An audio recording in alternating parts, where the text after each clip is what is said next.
Let's build Chuck Norris as a Dungeons & Dragons character. And yes, we're talking about the legendary meme, martial arts icon, and roundhouse-kicking force of nature himself. To capture his over-the-top toughness and mythical badassery, we're starting with Monk, because nothing says unstoppable martial artist like a character who doesn't need weapons or armor to dominate. But we're not done there.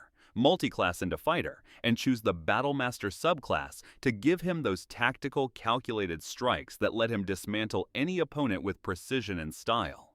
For race, go with Goliath, because they're built tough, they're used to surviving harsh environments, and they get Stone's endurance, which, let's be honest, feels like Chuck just shrugging off damage because pain is afraid of him. For ability scores using point buy, max out strength at 15 and boost it to 16 with the racial bonus. His punches break walls, so that's a must. Dexterity at 14 because he's lightning fast, always one step ahead in a fight. Constitution at 14 because he's basically unkillable. Wisdom gets a 13. He's got that calm, centered warrior presence that reads every move before it happens. Intelligence at 10, he's no fool, and he knows exactly how to outsmart his enemies in a scrap. Charisma at 8.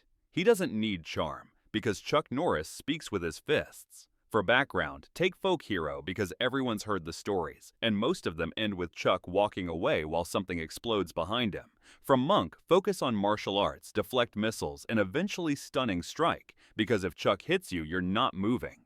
From fighter, take maneuvers like precision attack, trip attack, and disarming attack, because those add flair and flexibility to his already absurd fighting style. Flavor his monk speed as him outrunning bullets, and evasion as just casually sidestepping danger.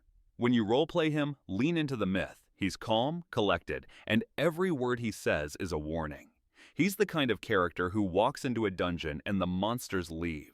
So when you're done building Chuck Norris, ask yourself, what threat in the multiverse is even brave enough to face him? Or better yet, what Chuck Norris fact would you turn into a D&D feature? Let me know in the comments.